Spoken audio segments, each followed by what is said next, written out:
I recently read Second Chances by Chuck Gallagher, and one of the things that I found most important is something that I put in my paper that I wrote about the book. That quote is from pages 39 and 40. We can't control our programming early in life. We can, however, learn the programming doesn't always reflect reality, and like any program, they can be changed. That wording really struck a chord with me because it's really relevant to my early life, my beginnings, my life in school. And so I thought I would take the opportunity in this video to talk about how I earned my second chance.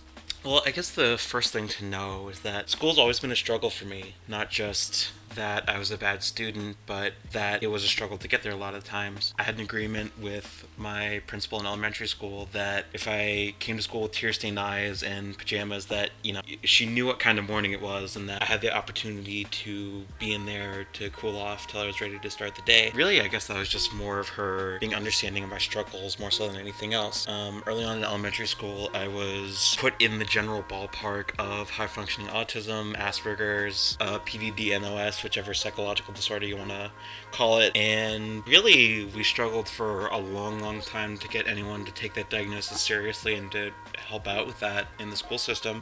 And that unfortunately carried over to high school. I went to a school, it used to be called the Newton Conover Health Science High School, now it's called Discovery High School. It was a high school that offered all honors and AP classes, and really what appealed to me about that school is that it's a very non-traditional school. It's a school where you go there to learn. You don't go there because you want to like party or fight or anything like that. It's just people who want to learn. And that made it easier at first. When we were starting the process of going to the school, we brought up IEPs and stuff, and they promised the moon, promised the stars. Really, in the grand scheme of things, didn't deliver much. Went through 2 or 3 special educational coordinators in the span of 2 or 3 months. And it got to a point where we were like, how is this meeting my unique needs? And so it got to a point where I just sort of stopped going. It got to a point where I was ready to drop out of high school and my parents were ready to let me. Fortunately, they realized that there's a potential to have me work from home, and that was around the time I met Joanne Chase. Joanne Chase was a special education English teacher at Newton Conover High School at the time, transferred over to Newton Conover High School as a homebound student, and she really was the big catalyst for me getting my school life on track.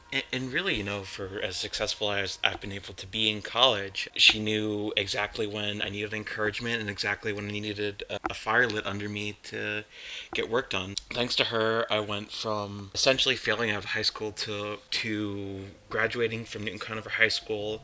Admittedly, I left graduation as soon as I got my diploma, but I finished, and that's the important thing.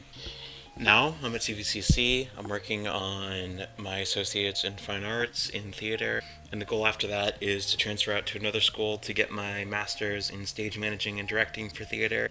And right now, I guess, really, looking back, I'm grateful that I didn't give up. It would have been very easy to give up, but the fact that I didn't, and that I worked towards my goals and improving myself, really made me a better person, a stronger person, and I don't know what my life would look like if I had dropped out of high school and just given up. I certainly wouldn't be actively pursuing my dreams and getting a 4.0 and being on the verge of entering my school's honor society. All of this is just because I chose to not play the hand I was dealt. I chose to work and improve, and it wasn't easy. There have been many tears shed over this journey, but it was a journey that was worth taking because in the end, it's going to let me live my dreams. Thank you so much for watching this video, and I hope you have a great day.